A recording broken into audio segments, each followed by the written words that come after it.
I'm going to take a guess on how many times you're going to get shot, though.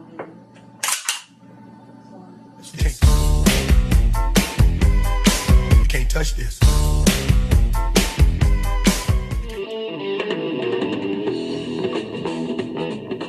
As you know, this is the final stage in your examination. It's a rather informal test in which we try to get some line on your ability to think on your feet, your reaction to stress and pressure. Clear your desk. Get your number 2 pencil ready. If you are ready, the Inquisition is about to begin. Nobody expects the Spanish Inquisition. If you have questions, please refer them to the chat room and make them good. Go ahead, make my day.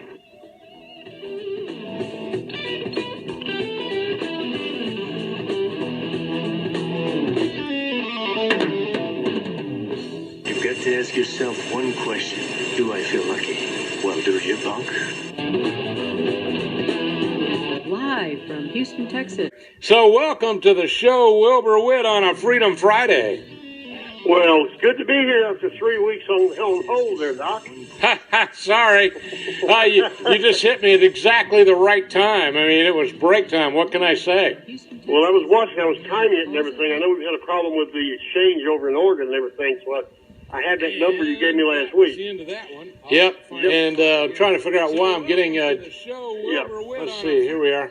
We'll there we go. There's that echo going. Yep. We have been going through so many subjects in the last 3 weeks. Brother Theo and I are launching a website, and we're launching a publishing company, and we've got a webmaster and a bunch of others. In fact, right after this show, we're going to be doing a live feed on Facebook and discussing many subjects from what's happening on the border all the way down to Amy Charron. Oh, my. Oh, yeah. Well, why should we go without a lawsuit, right? Hey, it's a party. What can I say? It is. Everything has lit up. We even resurrected some old Jackie stuff. We republished the short video once this morning. We did a video about 2 minutes of funny stuff out of the movie Traveling Shoes. Mm-hmm. Ted is penning another chapter to Stone's Woman, and after tomorrow I have the continuing story of Cigar Box. The website is going to have a thing on it like a tree, with books hanging off of it, and it shows a guy plant the tree. A cartoon plants the tree grows, the books blossom. You click on the roses or whatever, and you get to look at a piece of the book, and then you can buy an apple if you want to. Wow. Yeah, we're getting it done, and we're on our way to Houston within the next 2 or 3 weeks, and we're going to coordinate it with you. Because we would love to come sit in on your show and do some segments with you. Well, that's, I've been looking forward to that. I was going to ask you about that. Mm-hmm. Well, we're going to do it, and I hope when we coordinate, when we meet Tommy Atkins while we're down there, and go, and we know they can just walk in on his show, but we'd like to sit in the audience one time and see how it's done. Well, let me know when you get closer to the date, and I will talk to Tommy, and we'll get all this stuff worked out. That sounds good. Now, today's article, I don't have it right here in my hand, but it's a real simple thing. I watched for the first time the movie Pearl Harbor, and it struck me the difference in those kids and us these days. Is that the show about the girl that couldn't keep her knickers on? Well, she did, yeah. She was the one that went with the one friend and the other friend, and the first friend got killed. It mainly centered around the attack on the Japanese of Pearl Harbor. Yeah. And I may have mischaracterized it. I'm sorry. I noticed in there that these kids that were stationed in Hawaii, they were just like modern kids. They were on the beach drinking beer, having fun. Like you said, she couldn't keep her knickers up, all that, and they were thrust into history. And in the way that the kids are going, and the way the country's going now, the last line of my article today was, "I'm sure glad the Japanese like us now." Oh, yeah. Yeah, because, well, on the other hand, see, if the Japanese attacked the United States today, Donald Trump would be against it. The Democrats would be for it. Yeah, it's just like Donald Trump's going to pull troops out of Syria and other areas over there, and right away the Democrats love all them wars. Yep. I put an article yesterday. They're begrudging him $5 billion to build the wall. Okay. And this is no, I crap it thee not. I read an article where they dedicated $110 million to study the effects of cocaine on jackasses. So, in other words, they took a truckload of cocaine and went to Washington, D.C. And, Brother Theo already needled me on that. Oh. In the article, it said, jackasses, and I said, the animals, not the Democrats. Okay, well, I'm glad you clarified that. Yeah, but other than that, we're getting really excited. The YouTube, the movie making thing blossomed up. Jackie had a almost spiritual way of making things fly, even when she's not around. Yeah. And it seems when her images touch something, the views go up, the reach goes up, everything. And what happened was I was attacking Amy Charron, and I'm going to continue to attack her. She's a con woman. She uses people. Okay. Mm-hmm. And I'm telling you, you probably should flesh that out a little bit more for some of the listeners. All right. Okay, I will. I'll tell you what. Amy Charron came to my attention in 2009. She was having trouble. Her daughter Markel apparently had been taken from her at 2 years old. Amy was a fairly good-looking young lady, and I was, fighting CPS at that time. And we got in touch over, it was YouTube back then. It was in the Jackie's days. Well, we had a falling out, and she dropped out of sight later on. And then she popped up, when I got back from Ocasio Wells, California, about 2013 or 14, she popped back up. She calls me up, says she's down and out, she has nowhere to live, she's trying to get her stuff, and she needs a place to hide out. So I'm up here with 2 houses all alone. I said, well, come on up, and she comes up with boyfriend. She always has a boyfriend in tow. This guy's name was Stephen, and he was boyfriend/bodyguard. They came up. They show up with a U-Haul truck loaded with stuff. I never saw the stuff. I never looked in the truck. All of a sudden, they had to rush back to Houston, but they couldn't take the U-Haul back with them. They had to go back and drop the stuff here somewhere. Mm-hmm. So, Sonny was here, and I want to tell you something about him in a minute, too. Sonny was here, and I said, Sonny, get rid of this stuff. Do whatever you need to do. He took them over to Joe's house and put all her stuff in Joe's woodshed back there. I never saw the stuff. She left. Immediately, she starts accusing me of grand larceny, stealing from her, conning her, all this kind of stuff. She's going to the FBI, CIA, Homeland Security, and the dog pound, and I'm going to prison to the end of my term. I didn't hear from her for another year and a half. Well, we eventually, I didn't live in that house after that point anyway. I was living over here at the time, and we sold the house to a Mormon fellow out of Salt Lake City. He came down here, fell in love with Texas, then he came here, like a lot of people do. Mm-hmm. He goes back there, he takes a look in the shed, because he's a woodworker. Well, he's a Mormon, they all are. He goes back there, takes a look in the shed, and he calls, well, what is this stuff in the shed? I have some lady from Houston dropped it in there, whatever you want to do. It's been well past the time, a year and a half, 2 years. Being a good Mormon, he put it out for the garbage. Mm-hmm. She lost her rabid mind, and she began to make blasphemous videos saying she had gone to the FBI, I was going to be under arrest, I was going to jail, I stole, I did this, I did that. And a man named Robert Beatty, B-A-T-Y, who is a syndicated columnist for Esquire magazine, that's one of the people he writes for, got in touch with me along with a lady named, I won't name her because she's undercover, but she got in touch with me too. And they sucked me in on this thing, tracking Amy all around Baytown in Houston. And she is running one con after another. Right now, she's bivouacked on a guy named Greene. She gets free rent. She bullies these old people into it. She bullied an elderly couple, moving in on them to the world. The elderly couple is in the 5th ward or somewhere. Told some of the people in the neighborhood, I can't get her out doing it. And the homeboy showed up and threw her out in the street. And she filed charges on them, and they're going to trial, but they're probably going to win. Basically, that is the story from the get-go. For the interest of the viewers, I am not under charges from anybody. And I told her on these videos that I'm making, and I'll send you the link to them, Doc, on these videos I'm making, when we went to Utah last year, me and Brother Theo, we busted out the Utah CPS. We use the FBI, we use the Ombudsman, and we use the state police and some others. Does Amy not think we don't still talk to these people? Does she think we're that clueless? Your thought, I didn't know I was supposed to bust that out, but there it is.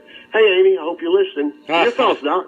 Yeah. See, I knew most of that story, but I thought maybe we should share that with some of the other folks out there and say, who is this Amy person? Where did this come from?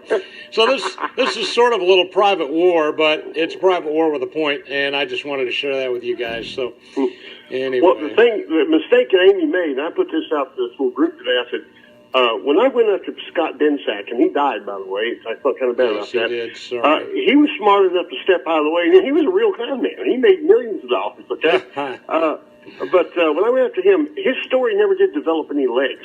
Well, Amy is just schizophrenic enough to attract national attention if she's given the right push. And I just told these people I was working with, I said, Amy accused me of trying to benefit from her famous story. I said, no, I'm going to make her famous, and then I'm going to sell her hide, which I will do. Well, in any case, you have succeeded there, Wilberwit. So thank you. I want to completely change subjects here. I wanted to get your take on what is going on right now. Donald Trump's pulling us out of 2 different nations where we've had soldiers for years. And he said, look, you either give me the money for the wall or I'm going to shut off all the aid to the southern nations down there that you guys love so much. So I'd like to get some Wilbur thoughts on that. 100% agreement with the President of the United States. We've been in the Middle East for, forever, okay? Forever, like it controls something over there. Israel can take care of the Middle East. They have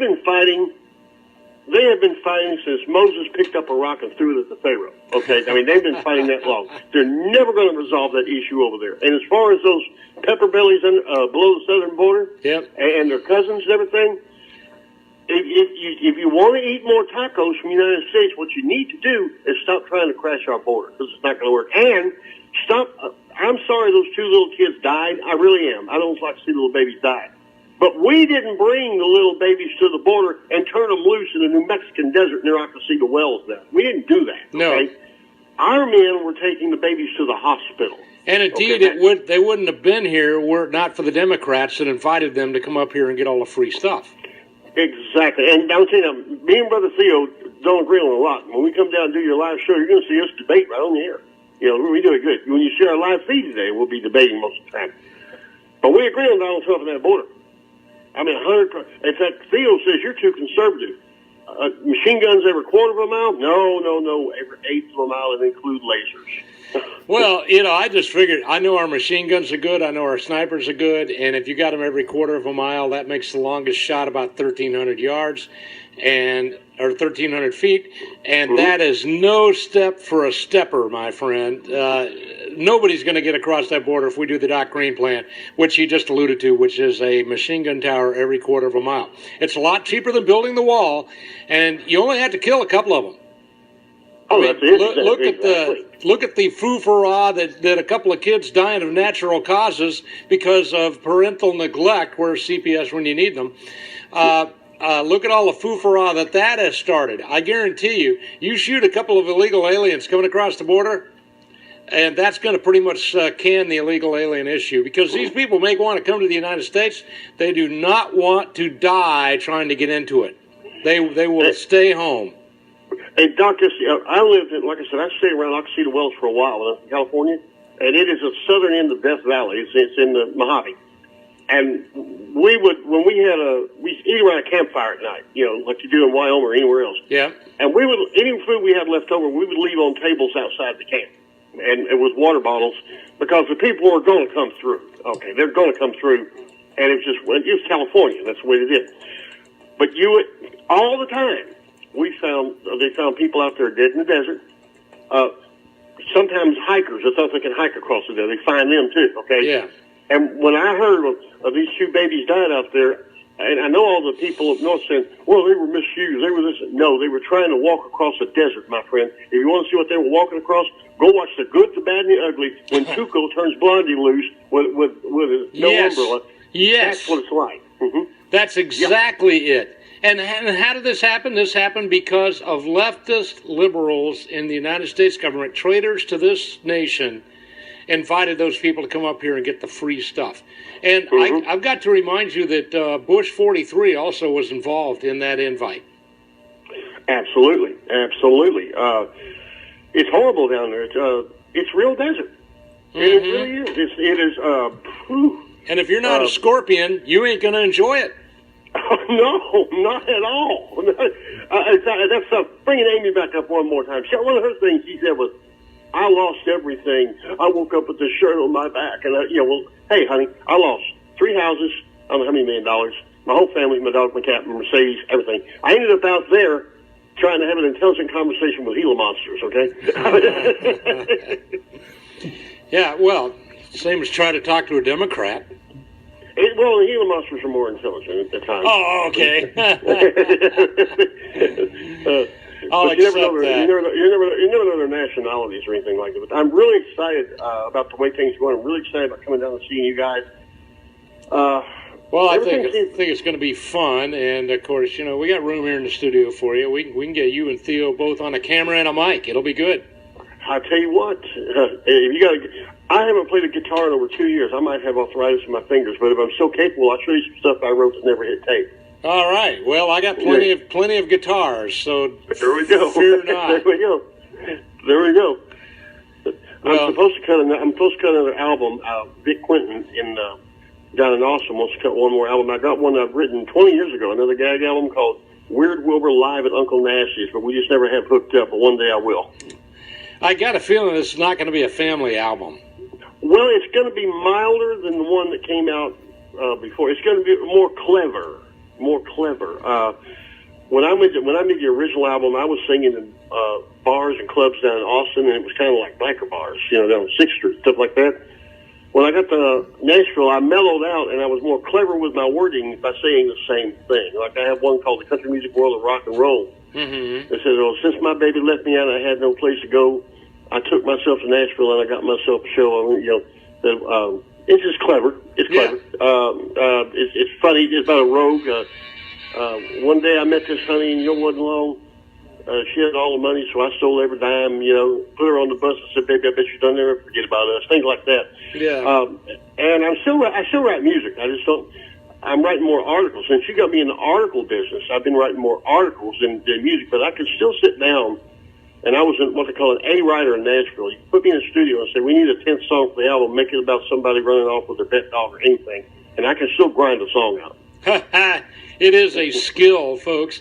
But that's why I like to have your articles every day, or as often as you write them, because you are very skilled with the turning of a phrase, my friend, and I love the way you put stuff. Well, thank you, Doc. I put a private article to that private group the other day, and in that article I explained my trek from losing everything in like 2010 or so to now. And where I said I was sitting on the porch, drinking a martini and waiting to die. And Doc Greene called me, and there I was. And all of a sudden, I've been an article writer ever since. I think I wrote a music note since then.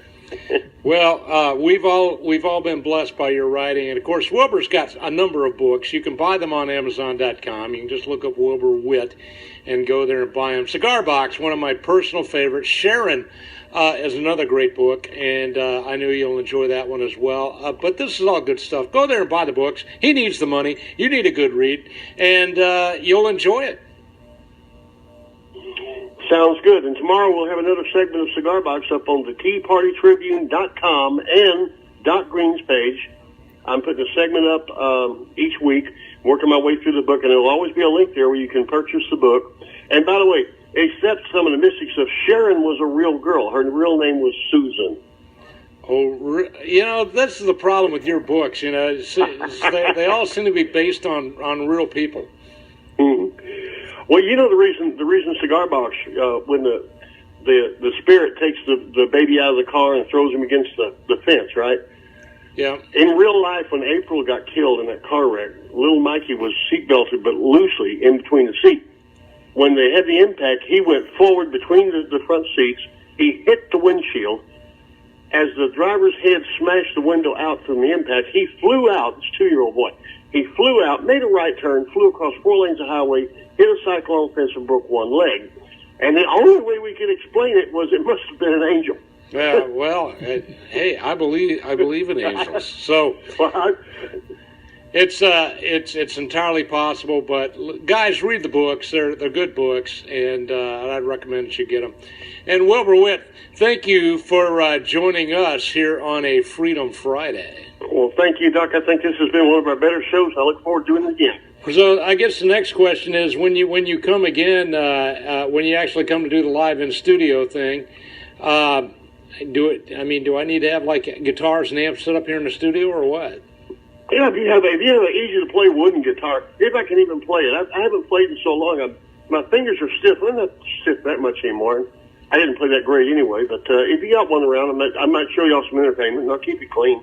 Well, you mentioned easy to play. I mean, I only know one guy that's got an acoustic guitar that I would call easy to play. Well, electric guitar would be even better. I had a Fender, which got lost around here. That's what happened. Somebody stole my Fender over at Joe's house. Yeah. I had an old Fender, and my nephew Sean is a lead guitar player. Fantastic kid on guitar.